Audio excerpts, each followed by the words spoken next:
Ja, die Weltverbesserer, so heißt mein Buch, so heißt auch der Vortrag heute Abend. Ich möchte Ihnen eine wahre und gut 100 Jahre alte Geschichte erzählen, der ich den Titel „Die Weltverbesserer" gegeben habe und die bis in unsere unmittelbare Gegenwart hineinragt und reicht und eigentlich heutzutage sogar, würde ich behaupten, ihren Kulminationspunkt erreicht und in immer neuen Varianten deshalb auch erzählt werden kann. Es ist alles andere als Zufall, dass Hermann Hesse, der spätere Nobelpreisträger, bereits in den 1910er Jahren eine Erzählung des Titels Der Weltverbesserer veröffentlicht hat. Zu eben jener Zeit begegnete einem gewissen Kurt Hiller schon die Hohnrede Weltverbesserer, wie er das ausdrückte. Kurt Hiller, heute nahezu vergessen, war einer der allerersten Aktivisten überhaupt. Doch zu ihm komme ich später.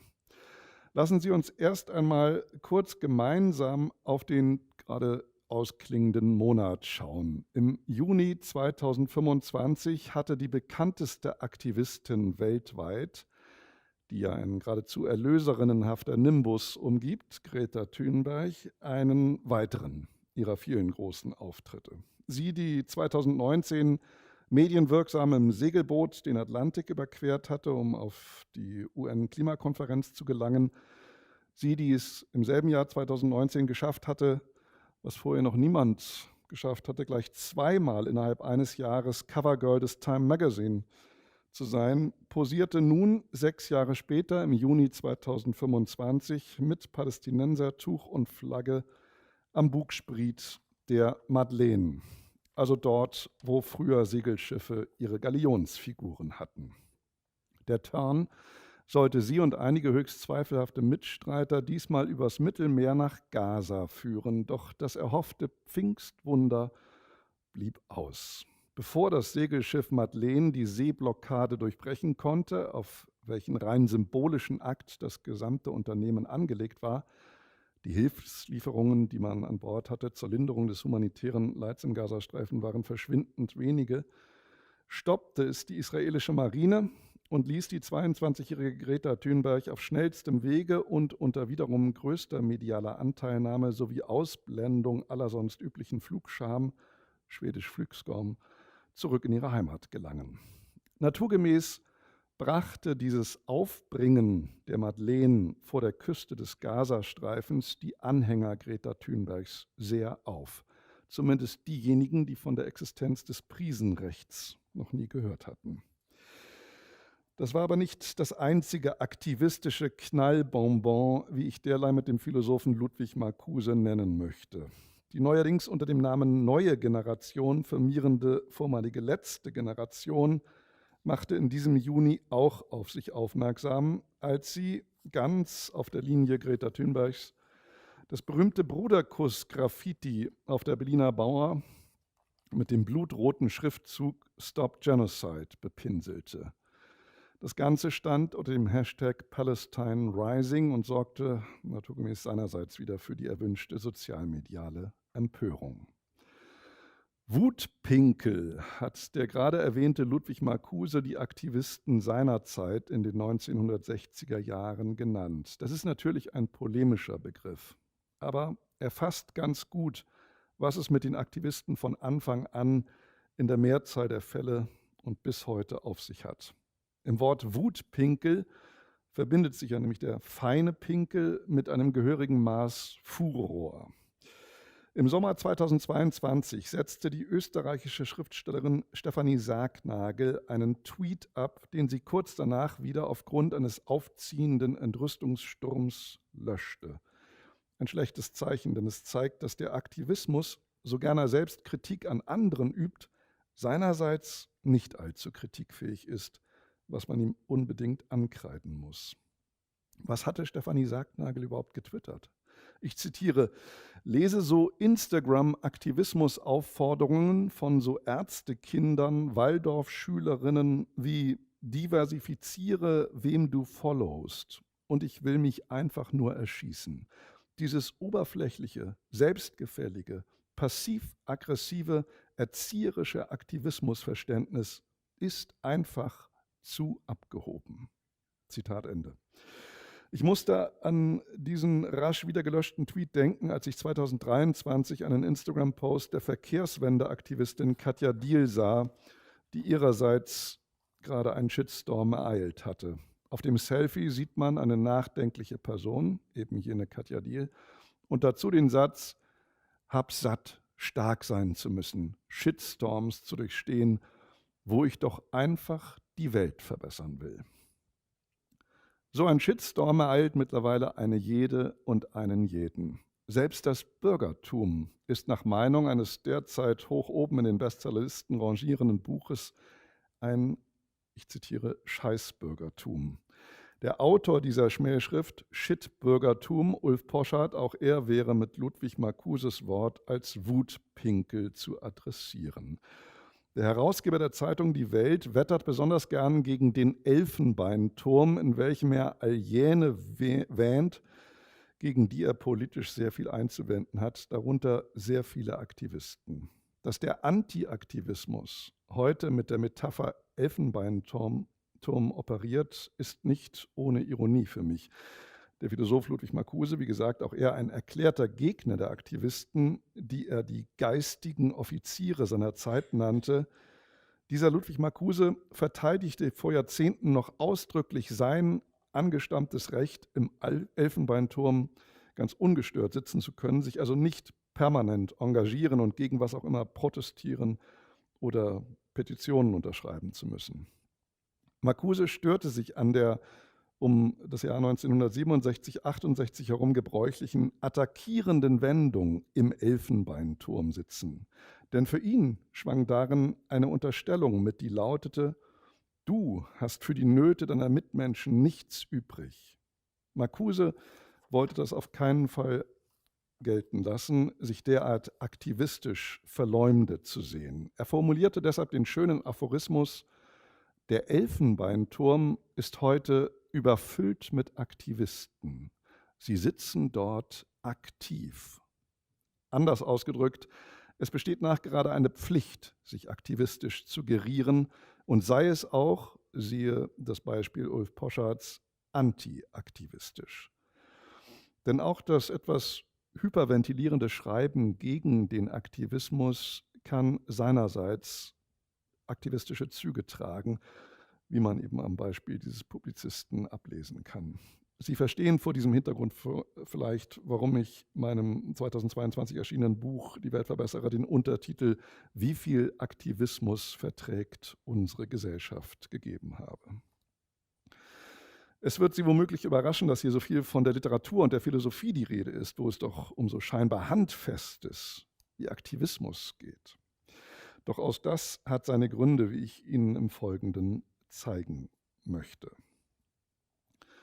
Im Übrigen fällt mir gerade ein, gibt es ja in der deutschen Sprache ein sehr schönes altertümliches Wort, das lautet Tatendurst. Wenn mich nicht alles trügt, hat ein gewisser Jean Paul es in unseren Sprachschatz eingeführt, um 1800 herum, taucht es in einem seiner Werke auf. Und es ist vielleicht auch nicht ganz zufällig so, dass meinen Recherchen nach zumindest das Wort Aktivismus selbst auch ein urdeutscher Begriff ist, der geprägt wurde von einem Literaturnobelpreisträger, den heute kein Mensch mehr kennt, nämlich Rudolf Eucken, Literaturnobelpreisträger des Jahres 1908, der vom aufrüttelnden Aktivismus schon in den frühen Jahren des 20. Jahrhunderts geschrieben hat.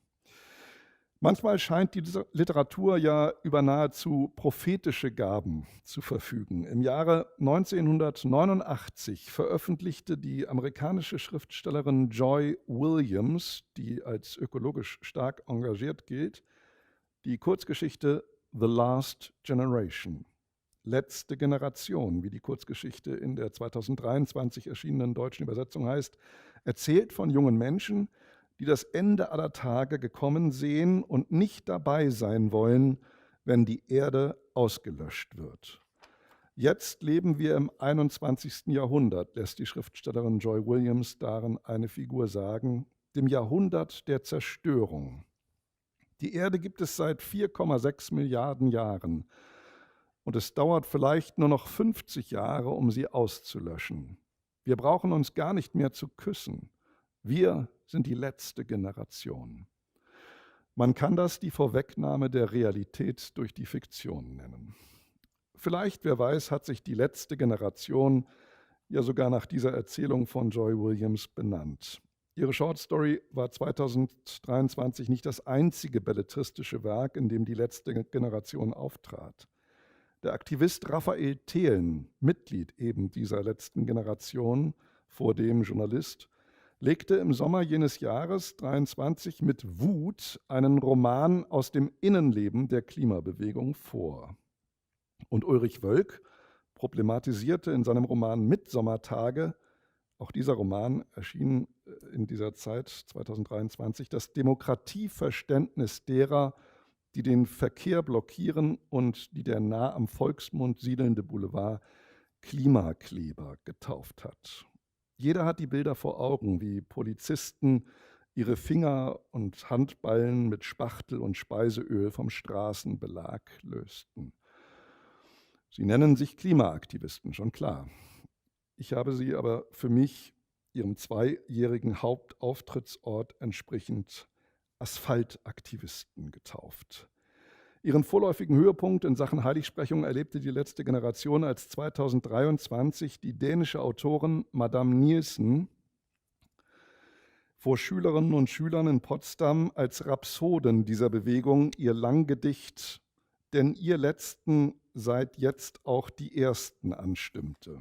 Madame Nielsen brachte darin unter anderem Folgendes zu Gehör, ich zitiere: „Ja, ihr seid die letzte Generation, ob ihr wollt oder nicht. Das ist furchterregend, zum Heulen oder Wüten, Angst und Erbeben.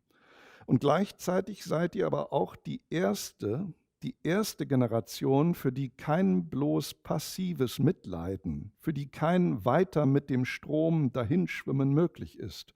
Die erste Generation, die unter dem Banner von Greta Thunbergs berühmten Worten Panic, I want you to panic, das Leben und die heutige Gesellschaftsform, die Produktions- und Verbrauchsformen ein für allemal ändern muss. Die erste Generation, für die es nur einen möglichen Weg gibt, in die entgegengesetzte Richtung, gegen den Strom. Oder wie der jüngst verstorbene, aber echt visionäre französische Philosoph und Gemeinschaftsdenker und Aktivist Bruno Latour sagte, back to earth. Als ich diese weihevollen, Zitat Ende, als ich diese weihevollen Worte Madame Nielsens in der Frankfurter Allgemeinen Zeitung 2023 las, musste ich an die Zeilen der Lyrikerin Marion Poschmann denken. Sie lauten: Rettung des Weltklimas aus dem Geiste der deutschen Ode, haben wir uns da nicht etwas viel vorgenommen? Wir leben heute im Zeitalter des Aktivismus. Der Aktivismus begegnet uns an allen Ecken und Enden. Keine Spielart ist ihm zu bizarr. Das Spektrum reicht vom Fat Activism, den der Satiriker Max Gold als Mehrgewichtsaktivismus eingedeutscht hat und als dessen prominenteste Vertreterin die Sängerin Lizzo gelten darf, über die ehrenwerte Initiative Omas gegen Rechts bis hin zu jenen Moms for Liberty, den Müttern für die Freiheit, die sich in den Vereinigten Staaten als Aktivistinnen für eine konservative, um nicht zu sagen erzreaktionäre Schulpolitik und das Verbot einzelner Bücher in Bibliotheken einsetzen.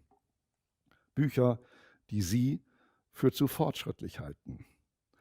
Landwirte sind nicht länger nur Bauern, sondern die Hauptstädte Europas in Traktorensternfahrten heimsuchende und lahmlegende Agraraktivisten.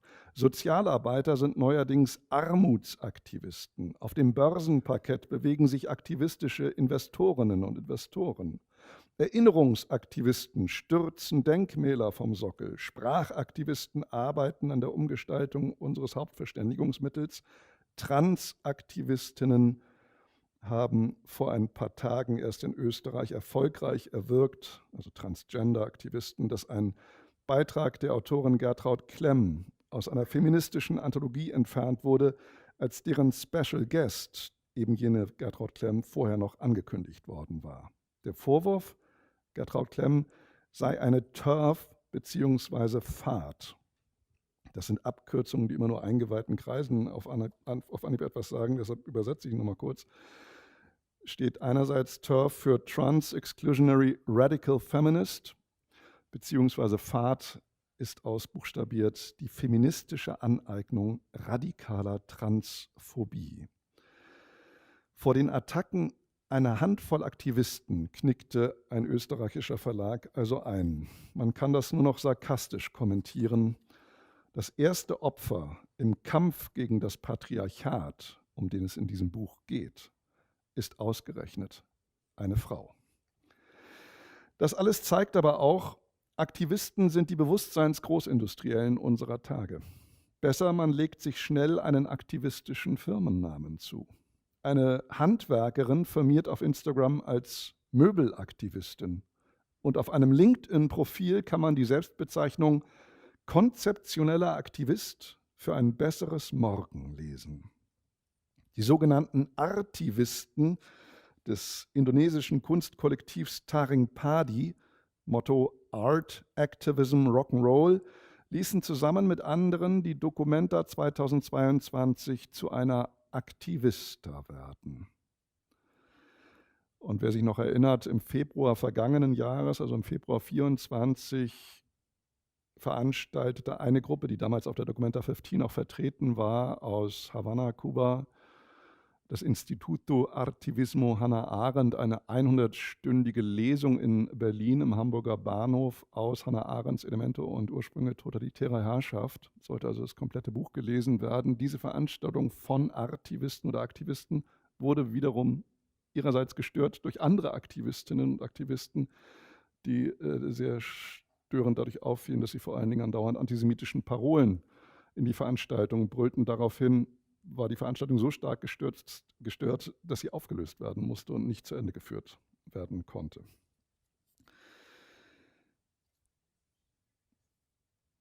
Wer nun glaubt, dieses künde von einer, kurioserweise ist 2023 sogar ein Büchlein des Titels Postaktivismus erschienen, was ja eine große Mode ist. Sobald ein Trend abzuflauen droht, sind wir in einer Postphase dann angelangt. Aber wer nun glaubt, dieses künde von einer neuen Phase nach dem Aktivismus, der irrt fundamental.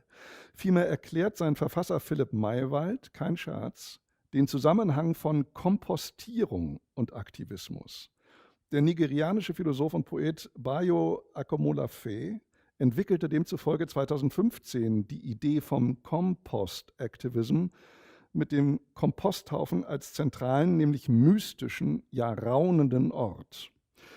Man müsse gar nicht mit dem Arm bis zur Schulter in einem solchen Erd- und Abfallhaufen stecken und darin herumwühlen, versichert uns der Autor, um ein Gefühl für all die Zersetzungsprozesse der Mikroorganismen in ihm zu bekommen. Ich zitiere: Begibt man sich gedanklich in die Vorstellung all dessen, was an solch einem unwirklichen und geheimnisvollen Ort an Leben spürbar wird, bekommt man eine erste Ahnung davon, was Postaktivismus sein kann.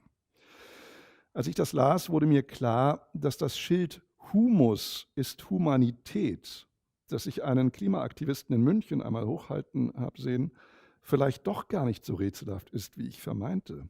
Humus ist Humanität. Dieser Klimaaktivist war bestimmt nur ein Kompost- bzw. Postaktivist.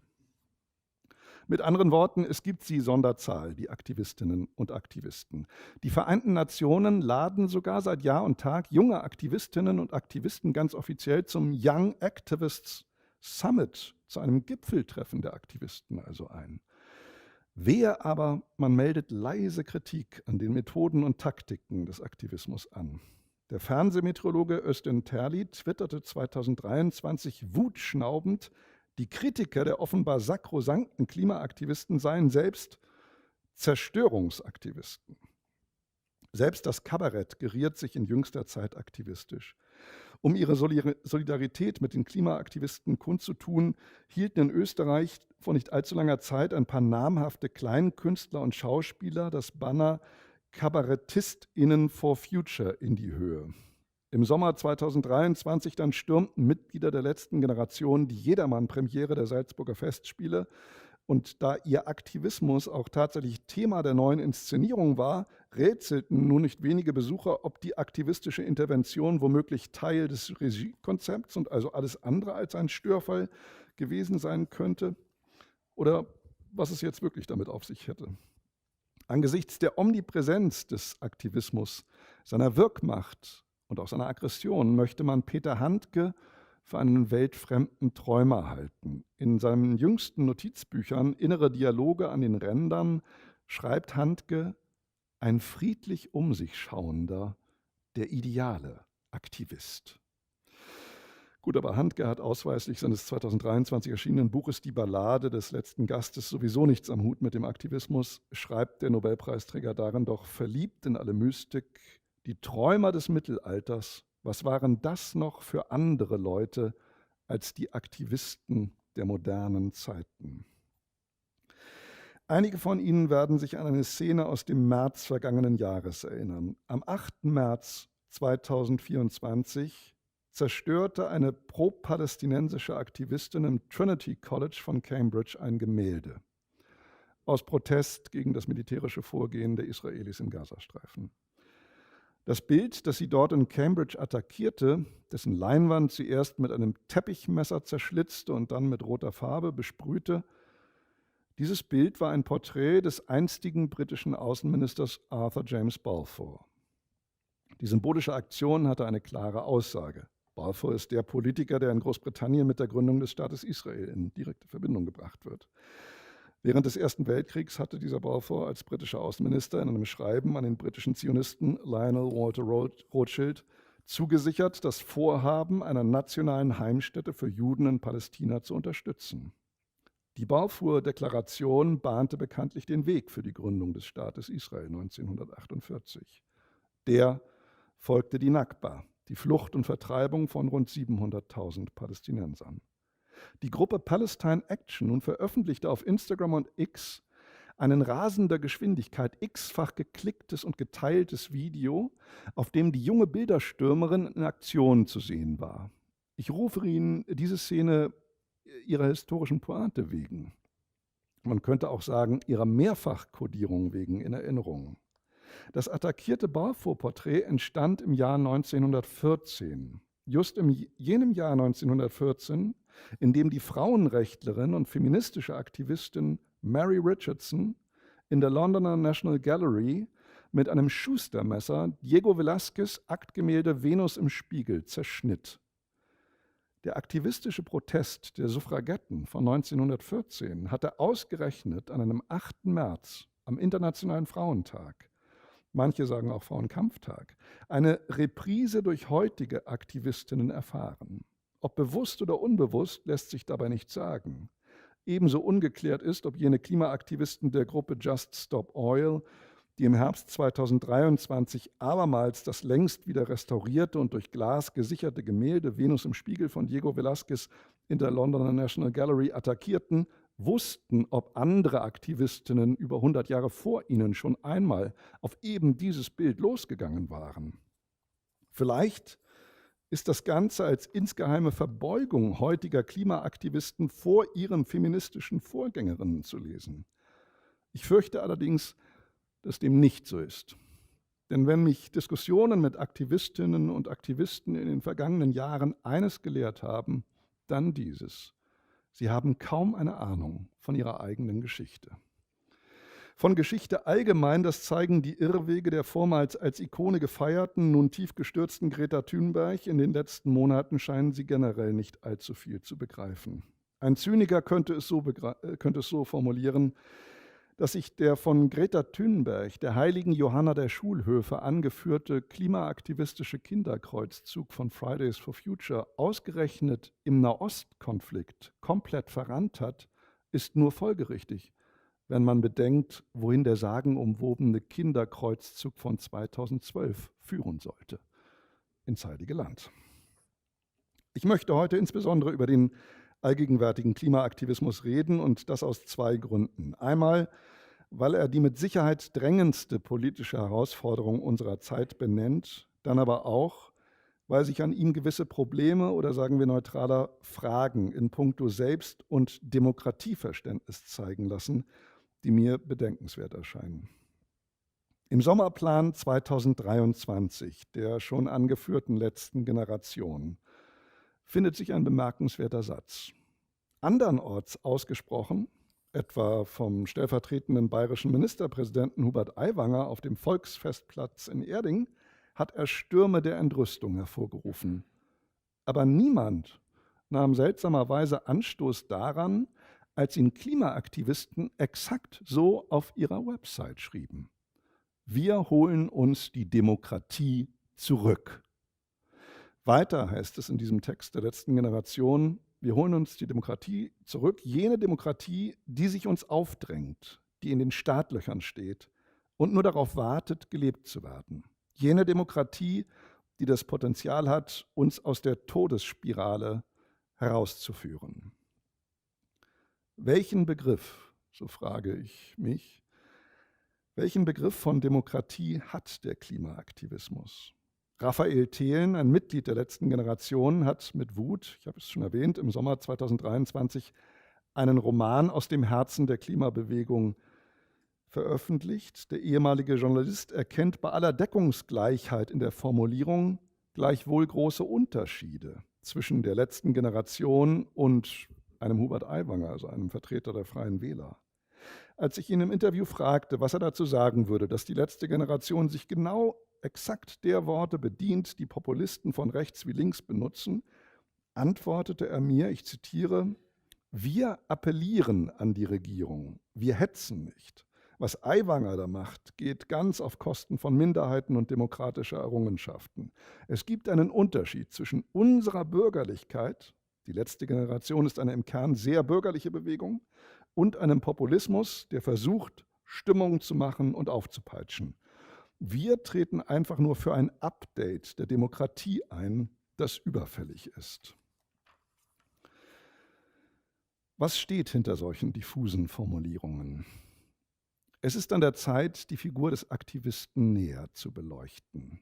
Viktor Klemperers Frage, was hat es mit den Aktivisten in Wirklichkeit auf sich, notiert in seinem Tagebuch im Februar 1949, stellt sich heute neu. Der Verfasser des Standardwerks über die Sprache des Dritten Reichs, Lingua Tertii Imperii, zeigte sich seinerzeit stark verwundert darüber, dass die aus der nationalsozialistischen Bewegung bestens bekannte Figur des Aktivisten in der DDR fröhliche Urständ feierte. Klemperer plante mit Blick auf die SED-Diktatur eine Lingua Quarti Imperii, in der er unter anderem das Wort Aktivist beleuchten wollte. Dazu ist es nie gekommen. Wenn Raphael Thelen nun in seiner Fiktion, in seinem 2023 erschienenen Roman Wut, einen Aktivisten sagen lässt, Zitat, dass es Zeit sei, zurückzuschlagen gegen das Scheißsystem, ist das Figurenrede und nicht mit der Überzeugung ihres Schöpfers gleichzusetzen. Dennoch stellt auch die letzte Generation, so wie die gesamte Klimabewegung, die Systemfrage mit ihnen allen bekannten Parolen wie zum Beispiel System Change, not Climate Change. Wer sich mit der Geschichte des Aktivismus beschäftigt, die im deutschsprachigen Raum bis in die Anfänge des 20. Jahrhunderts zurückreicht, und mit dieser Historie befasse ich mich eben in meinem Buch Die Weltverbesserer, macht aufschlussreiche Entdeckungen. Ein tiefes Misstrauen parlamentarischen Entscheidungsprozessen gegenüber, so eine der Erkenntnisse, ist dem Aktivismus seit seinen Anfängen eigen. Zunächst einmal gilt es, Folgendes festzuhalten. Entgegen der gängigen Lesart, der zufolge Aktivisten stets unser Bestes wollen und also im fortschrittlichen Spektrum zu verorten sind, ist der Aktivismus politisch ein höchst unsicherer Kantonist. Er kann links wie rechts, beziehungsweise er kann natürlich auch reaktionär. Martin Sellner, der rechtsextreme Anführer der identitären Bewegung in Österreich, ist selbstredend auch ein Aktivist. So wie Neonazis in Deutschland sich seit jeher, spätestens seit Michael Kühnen, als Aktivisten begreifen. Im Juni 2024 feierten vermummte Rechtsradikale der Gruppe Junge Nationalisten fackeltragend die Sonnenwende auf einem niedersächsischen Heimathof. Organisiert hatte den Abend ihr sogenanntes Amt Aktivismus. Mit anderen Worten, der Aktivismus ist so links wie rechts offen, so progressiv wie regressiv. Es war kein Zufall, dass Joseph Goebbels, kaum war er Reichspropagandaminister geworden, in seinem Ministerium eine Zentralstelle für geistigen Aktivismus errichtete. Deshalb wäre es ja fatal und naiv, den Aktivismus per se gut zu heißen. Just zu der Zeit, als Goebbels 1933 besagte Zentralstelle für geistigen Aktivismus einrichtete, notierte Robert Musil, der bis dahin hier und da geliebäugelt hatte mit dem Aktivismus seiner Zeit, in seinem Tagebuch: Wer abseits bleibt, den erfüllt namentlich der Aktivismus mit Besorgnis, nein, mit Verzweiflung über Deutschlands Zukunft. Die Zeit des Schandaktivismus war angebrochen, wie ihn Ernst Bloch diesen faschistischen Aktivismus in das Prinzip Hoffnung nennt. Dass es diesen Aktivismus, den Schandaktivismus, eben auch gibt, das hat der dezidiert linke Philosoph George Lukács schon 1934 erkannt.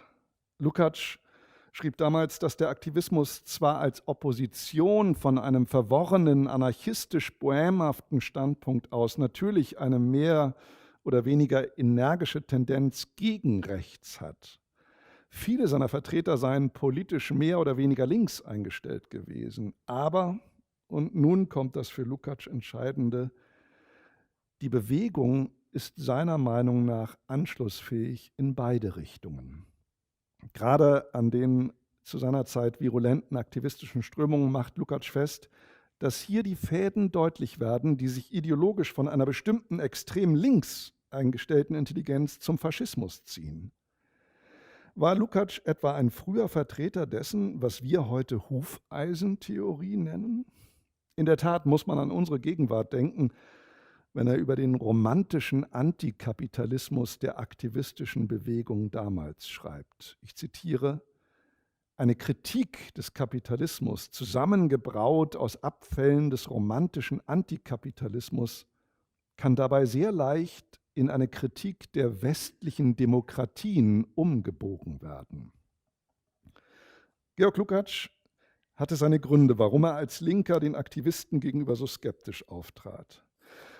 Dafür müssen wir noch etwas weiter in die Geschichte zurückgehen, ins Jahr 1919, und kommen nun endlich zu jener Figur, die ich Ihnen eingangs schon vorgestellt habe, nämlich zu Kurt Hiller.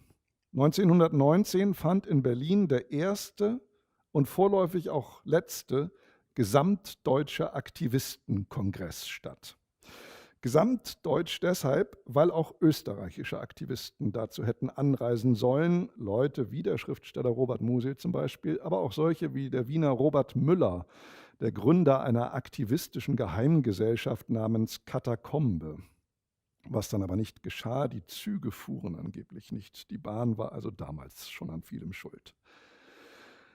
Wer war auf diesem Aktivistenkongress in Berlin sonst noch so versammelt?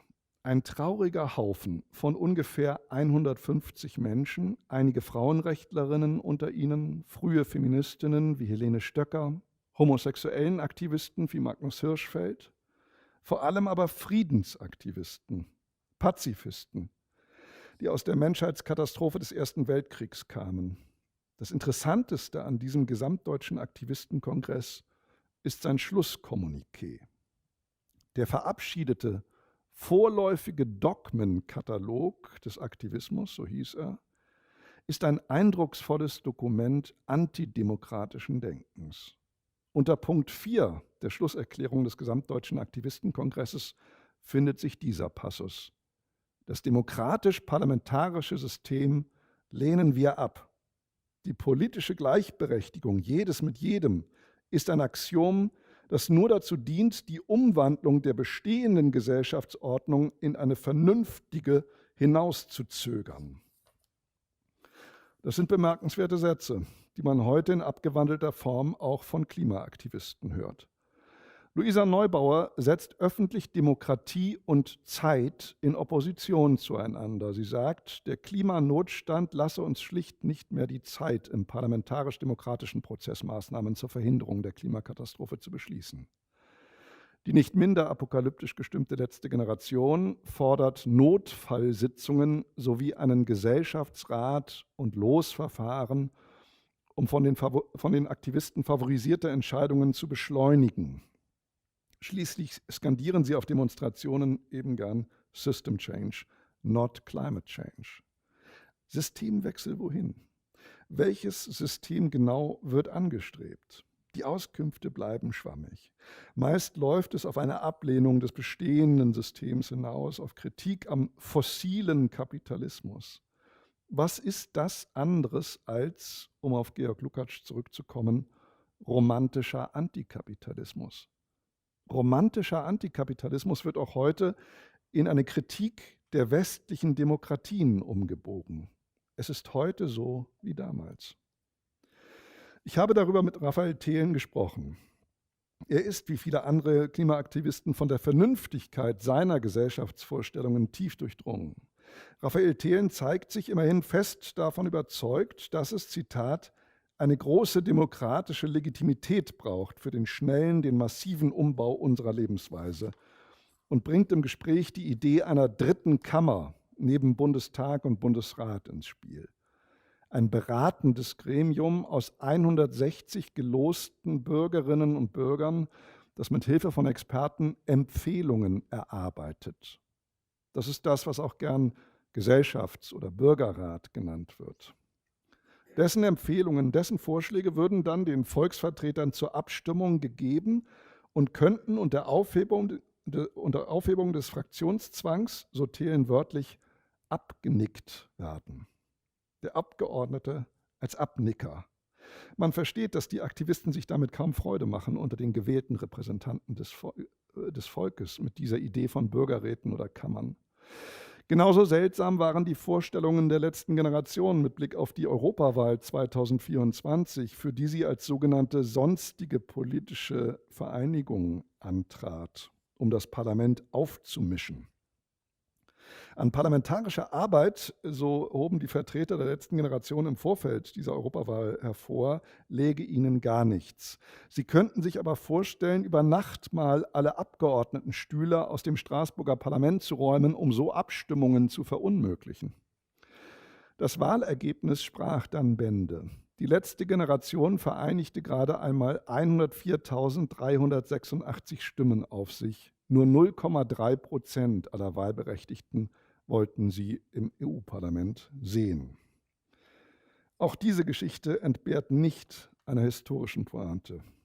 Sie besteht darin, dass genau dazu, zur Gründung einer Partei, einer der Urväter des deutschen Aktivismus, Kurt Hiller, 1924 in einem Aufsatz die Seinen ermuntert hatte.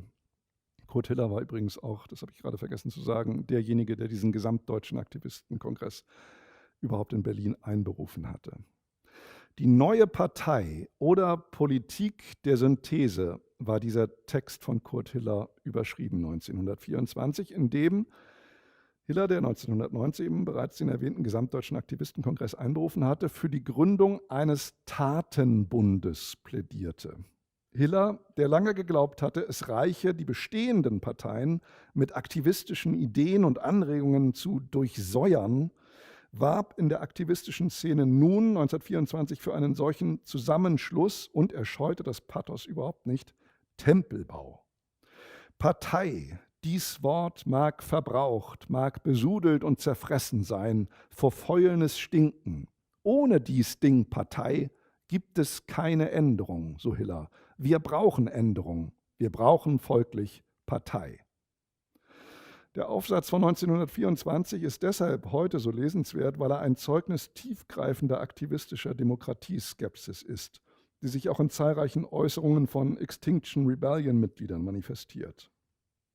Die Mehrheiten, die der Aktivismus schon damals zu organisieren sich nicht in der Lage sah, verachtete er vorsorglich. Mehrheitsfähig, das kann ich Ihnen schriftlich geben, ist ein Schimpfwort unter Aktivisten.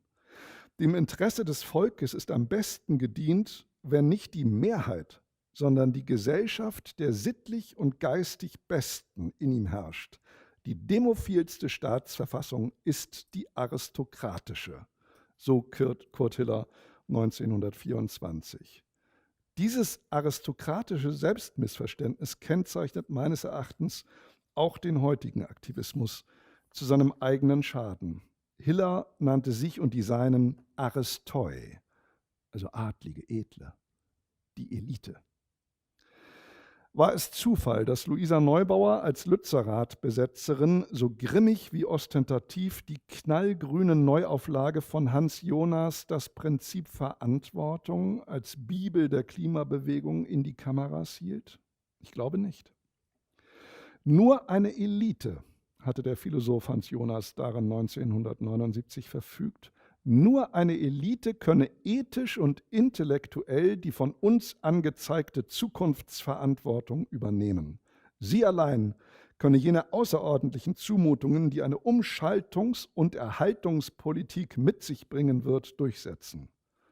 Der Vordenker der ökologischen Bewegung, der selbst nur knapp der Tyrannis des Nationalsozialismus entkommen war, wie übrigens Kurt Hiller und Ludwig Marcuse auch, hielt eine wohlwollende, wohlinformierte und von der richtigen Einsicht beseelte Tyrannis in machttechnischer Hinsicht und für unsere unbequemen Zwecke den Möglichkeiten des kapitalistisch-liberal-demokratischen Komplexes überlegen.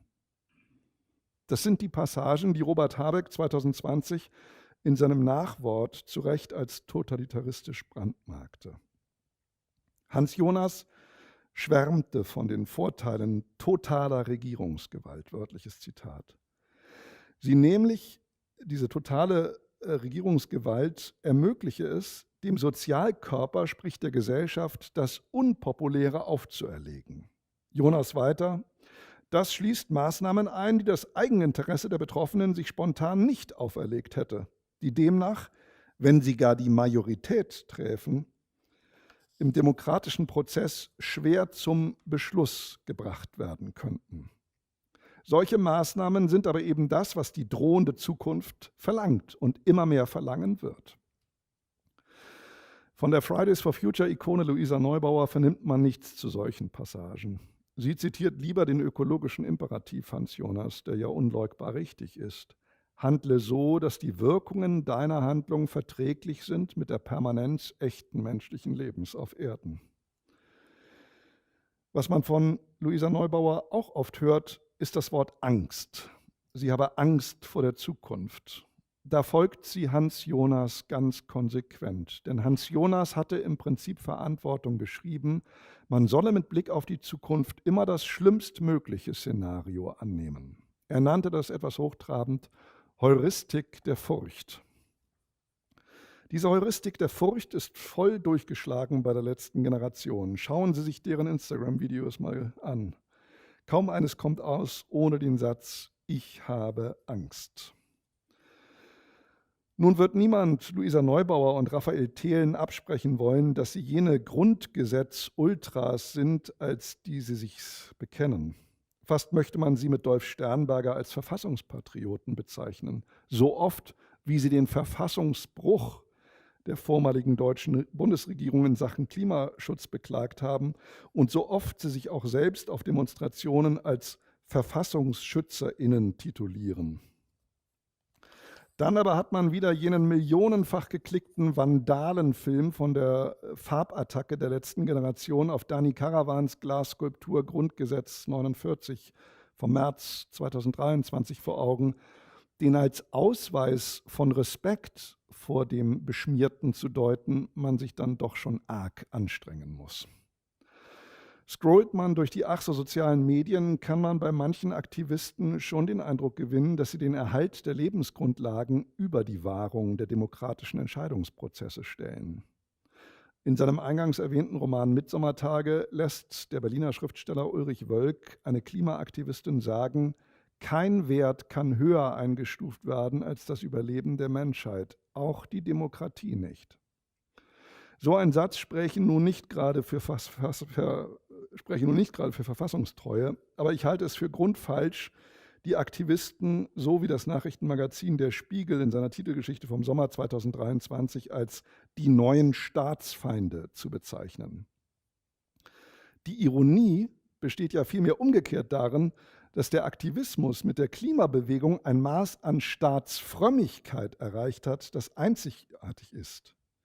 Die studentischen Aktivisten von 1967 fortfolgende hätten sich jedenfalls nicht träumen lassen, den Staat explizit dazu aufzufordern, den Notstand, in diesem Fall hier den Klimanotstand, auszurufen.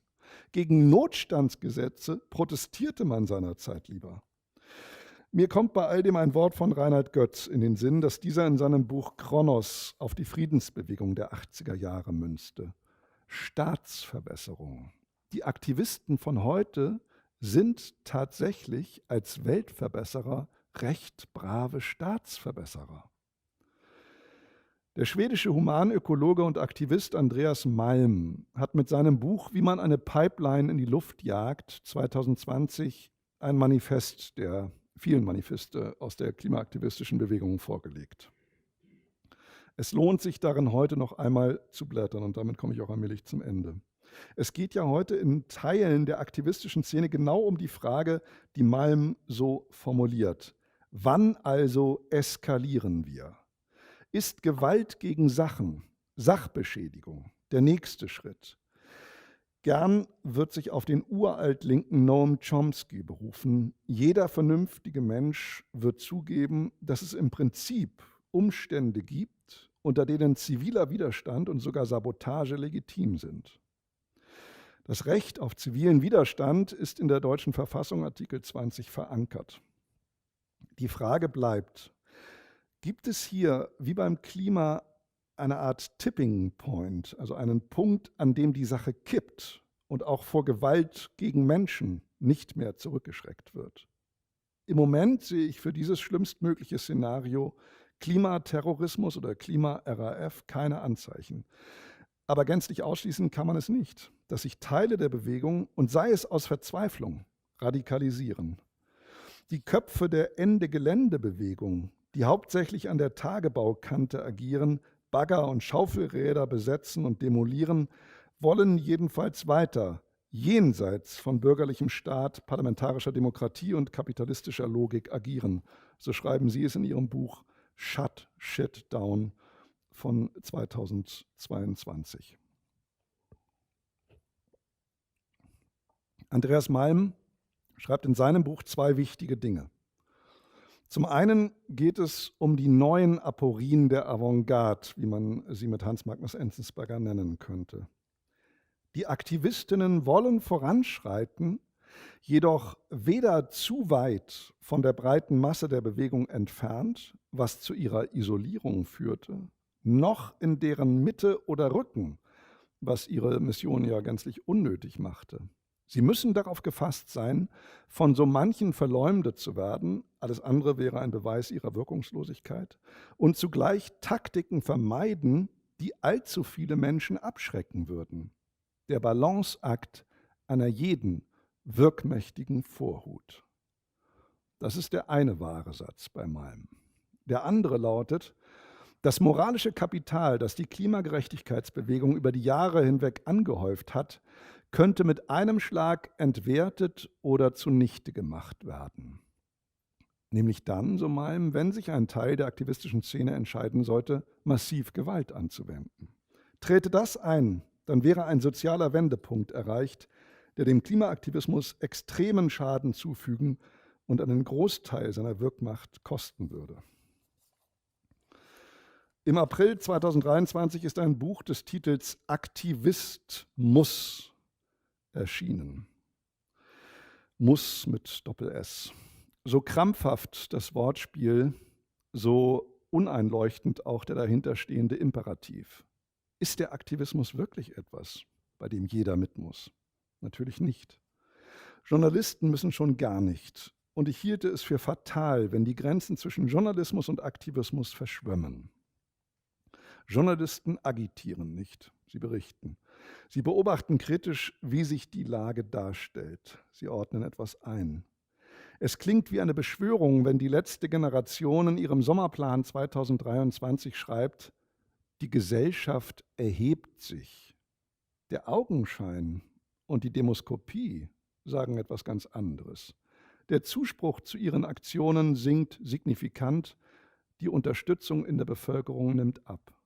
Vielleicht, um Bertolt Brecht zu variieren, täte der Klimaaktivismus gut daran, das Volk aufzulösen und ein anderes zu wählen.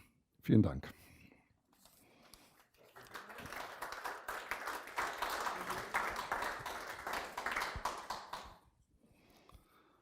So, jetzt haben wir noch ein bisschen Zeit für Fragen.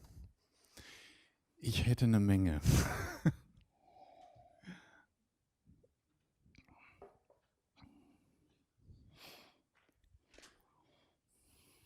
Ja, bitte. Ich flitze mal rum.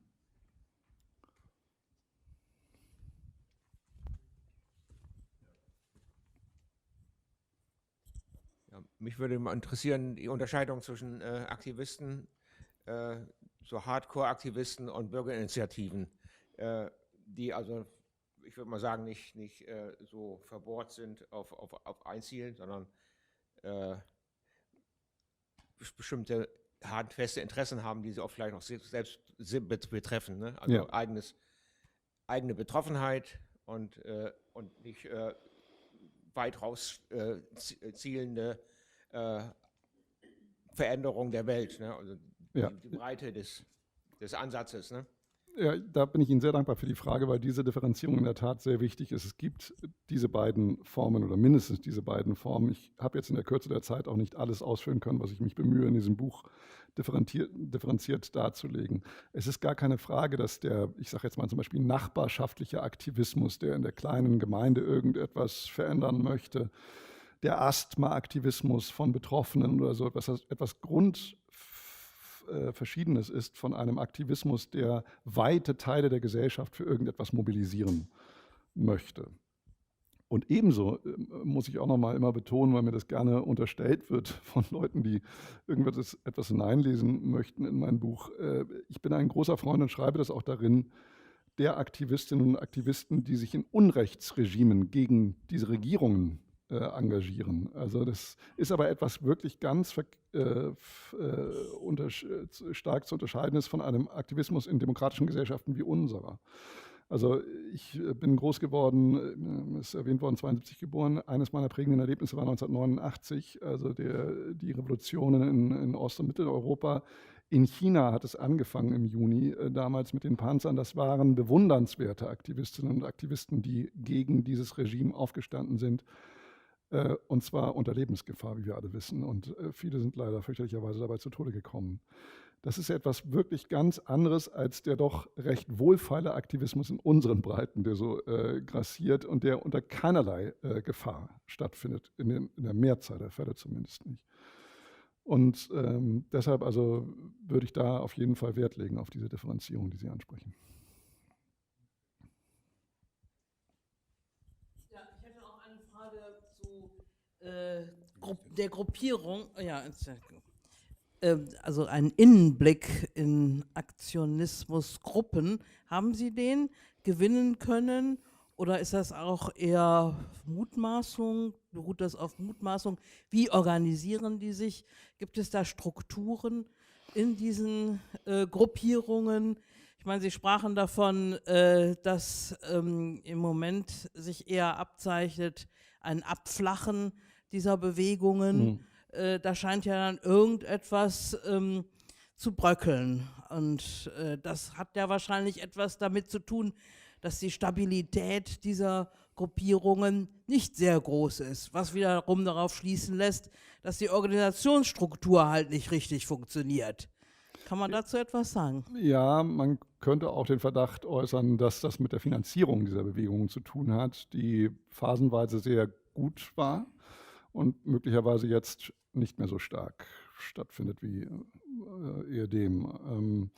Die Organisationsstruktur, also es gibt darüber Berichte von Journalistenkolleginnen und Kollegen, auf die ich mich jetzt nur berufen kann. Ich selbst habe nie an Sitzungen der letzten Generation irgendwie inkognito oder sowas teilgenommen. Das hier hätte ich auch für ein bisschen Schwurbel gehalten.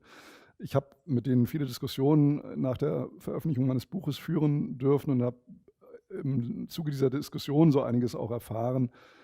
Bei der letzten Generation, die eben jetzt neue Generation heißt, gab es immer den Begriff des Bienenvolkes, der mich auch schon stutzig machen lässt, muss ich sagen, wo dann eben, also die oberen Herrschaften waren, glaube ich, die Drohnen, also die Königinnen, und das Bienenvolk musste Anweisungen folgen und ist dann brav auf die Straße gegangen und hat sich dahin gehockt. Ich will da jetzt aber auch nichts überdramatisieren. Eine gewisse Organisationsstruktur ist sicherlich jeder Bewegung eigen und also auch einer aktivistischen. Inwiefern das so basisdemokratisch mal abgelaufen ist, wie das nach außen hin behauptet wird von den Aktivistinnen und Aktivisten, da würde ich mal gerne ein Fragezeichen dahinter machen. Ich glaube, dass das doch schon recht straff organisierte Bewegungen sind teilweise, aber das muss vielleicht auch um der Effektivität willen so sein. Ich weiß es nicht. Nein, das ist ja immer das Argument der etwas hyperventilierenden Menschen, die sich mit dem Aktivismus beschäftigen, dass das sektenartige Verbände sind. Das glaube ich nicht. Nein, also man kann mit denen sich ganz zivil austauschen und auseinandersetzen. Ja, ich wollte die Frage stellen, gibt es einen philosophischen Hintergrund, den wir mit benutzen können, um der Argumentation dieser Aktivisten näher zu kommen? Ich will auf das Buch Bezug nehmen, um das kurz zu erklären.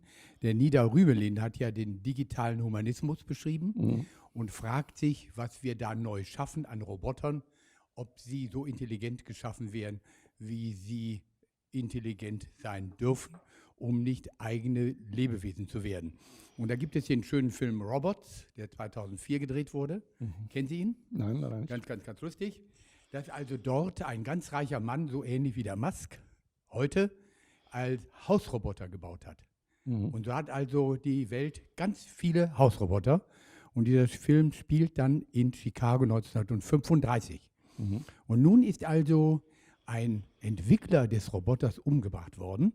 Und Will Smith ist dort der Detektiv, geht gleich zu Ende, und muss das aufklären, ob da irgendetwas passiert ist. Und tatsächlich, Sony, ein weiterer Roboter, dieser Hausroboter, hat also eine CPU bekommen, die die anderen nicht haben, eine moralische Logik. Und somit ist also klar, dass die Hausroboter nun angewiesen werden, die Menschen festzusetzen, denn sie handeln schlecht gegen diese Welt. Und so war es schwierig, diese vielen dann in Chicago Roboter, die da jetzt kämpften gegen die Menschen. Und im Schlussbild wird also da in dem River von Chicago ein riesiges Meer von Robotern gezeigt.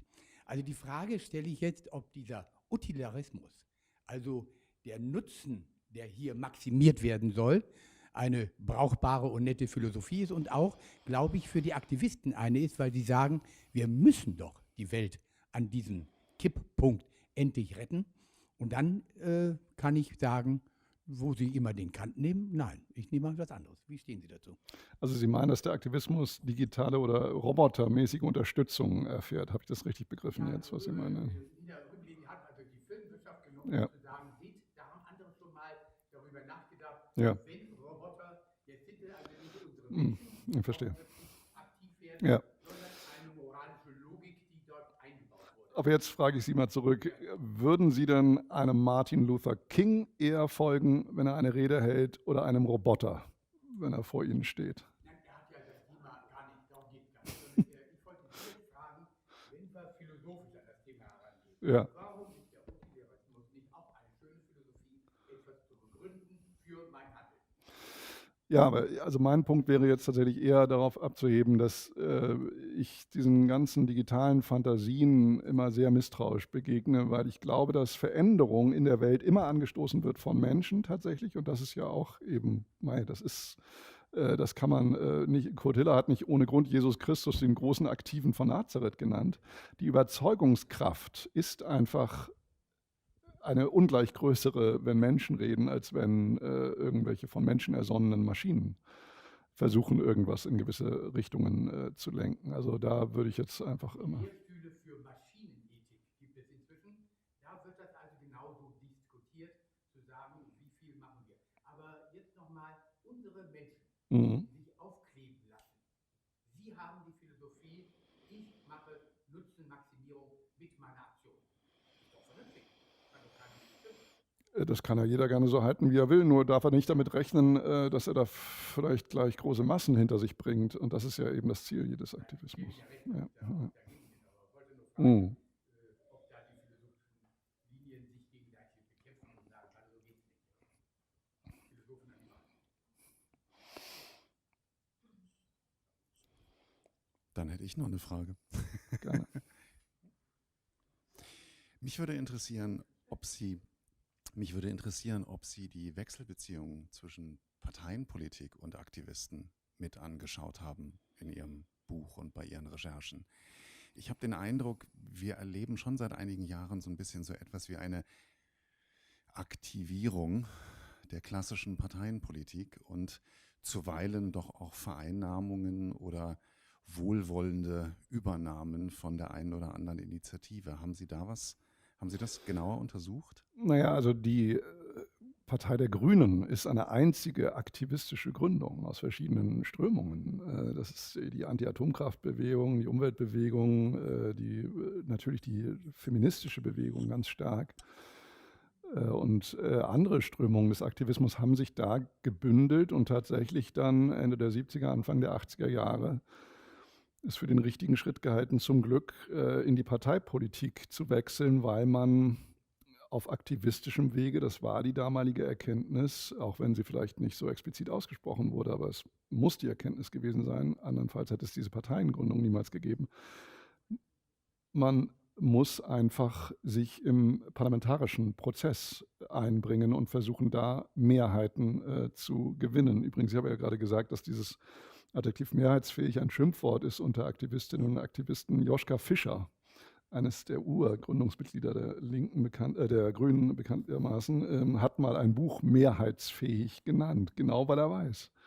Er kommt aus diesen Bewegungen, er weiß, wie verhasst dieser Begriff mehrheitsfähig bei denen ist. Aber glücklicherweise, sage ich jetzt, ist meine private Auffassung, gibt es eben die Erweiterung des Parteienspektrums durch die Grünen. Und das wäre schlimm, wenn sie nicht diesen Schritt gemacht hätten. Und man sieht ja auch die Auseinandersetzung der letzten Generation oder namentlich jetzt auch zum Beispiel Fridays for Future, Luisa Neubauer, die ist ja Mitglied der Grünen, wagt aber nicht diesen Schritt. Ich weiß gar nicht, wie alt sie im Moment ist, aber sie ist so Mitte, Ende 20. Sie könnte jetzt ja auch mit ihrer unfassbaren medialen Aufmerksamkeit, die sie generiert, sagen, sie nutzt das Kapital, das aufmerksamkeitsökonomische Kapital, was ihr zur Verfügung steht, und wechselt in die Parteipolitik. Ich bin fest davon überzeugt, dass sie großen Erfolg hätte. Sie macht es aber nicht. Warum macht sie es noch nicht vielleicht? Vielleicht macht sie es eines Tages. Ich würde es mir persönlich wünschen, muss ich sagen, weil ich glaube, im Moment kann man nur feststellen, dass der Klimaaktivismus nicht weiterkommt. Der verharrt an einem gewissen Punkt und nimmt eher sogar eine Akzeptanz ab, weil die Aktionen, mit denen er auf sich aufmerksam macht und seine Ziele aufmerksam macht, eben nicht so gut ankommen bei der Bevölkerung, wie noch vor ein paar Jahren die großen Schülerinnen und Schülermärsche von Fridays for Future, die ja alle toll fanden damals. Das ist aber längst nicht mehr so. Das hat sich gewandelt und jetzt ist vielleicht der Schritt zu sagen, nein. Das heißt aber dann eben auch immer, und das hassen eben Aktivistinnen und Aktivisten, weil sie ja moralische Rigoristen sind, sie müssen Kompromisse machen. Sie müssen im parlamentarischen Prozess auf gewisse Abstriche sich einlassen. Sie können nicht ihre Forderungen 1:1 durchbringen. Und das verstört sie natürlich immer, dieser Gedanke, dass es irgendwie dann wieder um Aushandlungsprozesse geht und dass das alles fürchterlich lange dauert. Das habe ich ja auch versucht anzusprechen mit der Zeit und sowas. Und ach Gott, aber wir würden es doch viel schneller gerne umsetzen, alles, was uns so vernünftig erscheint. Aber so ist eben Demokratie nicht. Und das finde ich spannend. Deshalb bedauere ich es auch so ein bisschen, dass Robert Habeck jetzt womöglich nicht mehr an vorderster Spitze der Grünen da jetzt groß in Erscheinung treten wird, weil ich ihn als Figur immer so gesehen habe, als den Vermittler auch, der sehr wohl verstanden hat, was die junge Generation da will und versucht hat, als integratives Element diese jungen Leute, die ja durchaus etwas wollen, etwas anstreben, da irgendwie parteipolitisch zu aktivieren in dem Sinne. Aber das scheint jetzt im Moment nicht der Fall zu sein.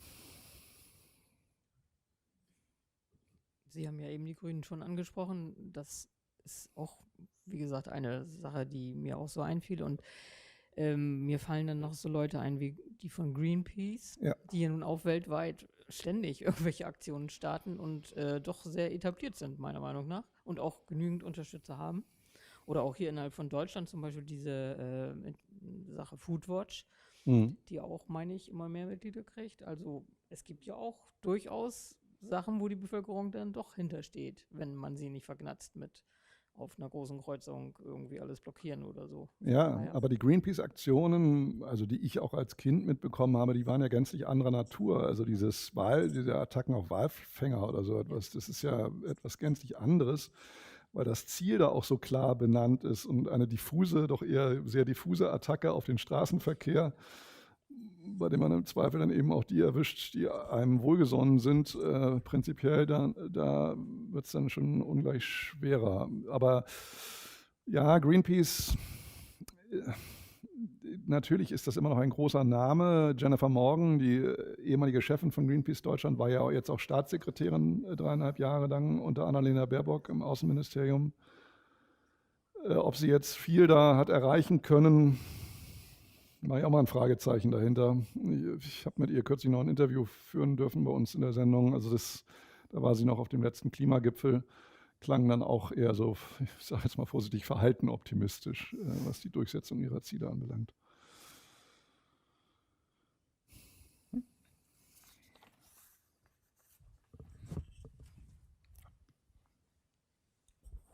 Sehen Sie, ein bisschen haben Sie das, glaube ich, schon angedeutet, die Parallelen, ich sag mal, der Studentenbewegung der 60er und 70er Jahre und jetzt, ich sag mal, dieser Klimaaktivisten. Ich sag mal so, ich habe jetzt ich bin zu jung, um in der ersten Phase dabei gewesen zu sein, aber die letzte Phase, wir haben dann damals von Aktionen gesprochen, wo man eben versucht hat, publikumswirksam irgendwas in Szene zu setzen, damit die Leute aufmerksam werden, damit auf die Probleme oder die Forderungen, die wir hatten. So, und die Studentenbewegung, die hat sich ja letztendlich, ich sag mal, ein Großteil hat sich hinterher, wie auch immer, für die Marsch durch die Institution, bei welcher Partei auch immer, oder durch die Neugründung der Grünen, die ja wahrscheinlich auch ein Ergebnis davon ist. Und ein ganz extrem kleiner Teil hat die Geduld nicht aufgebracht, sage ich jetzt mal so, und die sind letztendlich dann in der RAF geendet. Ja.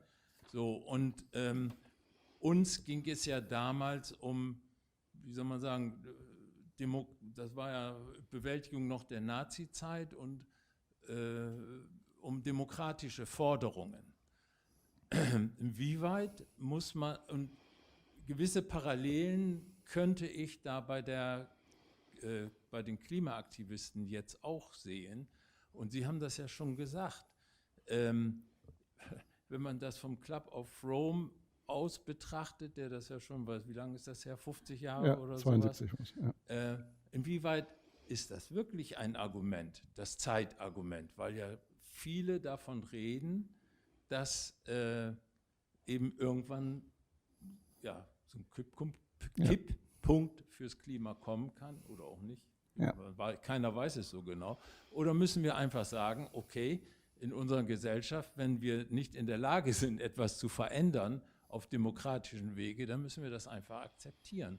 Und dass die Aktionen jetzt teilweise extremer werden, das kann ich mir eigentlich nur so vorstellen, dass sie denken, ja, wir müssen Aktionen machen, um mehr Aufmerksamkeit zu erlangen. Weil ich sage mal, wenn man eine Demonstration macht, ist das für viele Leute auch, also eine ganz normale, demokratisch legitimierte Demonstration ist auch für viele unzumutbar oder finden das als unzumutbar, weil sie halt mit ihrem Auto nicht nach Hause fahren können oder was auch immer. Ne? Ja, was ist jetzt Ihre Frage oder war das eher ein Kommentar? Inwieweit kann man da Parallelen entdecken oder ist das, ich sag mal so, eine Wiederholung von ähnlichen Ereignissen oder von ähnlichen Vorkommnissen oder ähnlichen Prozessen, wie sie damals waren? Ja, würde ich schon so sehen. Also deshalb steht ja auch dieses Dobrindt-Wort von der Klima-RAF im Raume, die Befürchtung, dass so etwas kommen könnte. Wie gesagt, ich sehe da im Moment keine Anzeichen dafür, aber ich bin ja nun auch nicht in den tiefsten Strukturen dieser Bewegung drin. Ich weiß nicht, was da so für Gedanken gesponnen werden. Ich sehe im Moment eher tatsächlich eine große Ratlosigkeit und beobachte auch mit Interesse, wie so Alt-68er wie Dani Cohn-Bendit und so etwas auf die heutige Klimabewegung schauen, nämlich doch sehr, sehr kritisch. Also da gab es ja in der Zeit ein Streitgespräch von einem Aktivisten der letzten Generation, einer Aktivistin, ich weiß nicht mehr genau wer, und Dani Cohn-Bendit. Und also da ist er sehr mit denen ins Gericht gegangen und hat gesagt, Leute, ihr müsst schon irgendwann mal anfangen, daran zu arbeiten, dass euch mehr folgen als nur der Inner Circle und die sowieso schon Überzeugten, zu denen ihr auch nicht mehr predigen braucht, sondern eben, Stichwort mehrheitsfähig, ihr müsst irgendwie mal dazu kommen, dass breitere Mehrheiten organisiert werden. Und das ist sehr interessant in der Geschichte des Aktivismus, die ja, wie gesagt, so gute 100 Jahre jetzt alt ist. Die 68er wiederum wurden ihrerseits kritisiert von den Uraktivisten, die damals noch lebten. Kurt Hiller ist 1972, glaube ich, gestorben in Hamburg. Und Kurt Hiller war einer der größten Gegner der 68er und hat gesagt, ihr seid, das ist eine Verlude, also er hat irgendwie ganz schlimme Worte benutzt, also so verlumpt und also es sei unansehnlich, diese langhaarigen Menschen, die da protestieren würden und so etwas. Und das ist auch eine tiefe Ironie des Aktivismus, dass er ein großes Talent dafür besitzt, sich so intern zu zerfleischen, intergenerationell und gegeneinander aufzubringen und gegeneinander zu arbeiten. Vielleicht jetzt aus der jüngeren Vergangenheit, ich habe dieses Beispiel erwähnt von dem österreichischen Verlag, der jetzt gerade eingeknickt ist vor so einer wirklich Handvoll Transgender-Aktivistinnen und Aktivisten und deshalb eine feministische Autorin jetzt nicht mehr auftreten darf in dieser Anthologie. Der Transgender-Aktivismus wäre nichts ohne die Errungenschaften des erfolgreichsten Aktivismus des 20. Jahrhunderts, der da heißt Feminismus. Sie könnten gar nichts heutzutage anstellen. Sie stehen auf deren Schultern, auf den Schultern der Feministinnen, die sehr viel erreicht haben in einem sehr langen, fast 100 Jahre langen Kampf. Und was tun sie? Sie attackieren eine der Urfeministinnen unserer Tage, nämlich Alice Schwarzer. Das ist ihr Lieblingsfeindbild. Das ist aus Transgender-Perspektive die fürchterlichste Person überhaupt. Das ist mir unbegreiflich, wie man auf Deutsch gesagt so blöd sein kann. Also das ist, aber das ist so.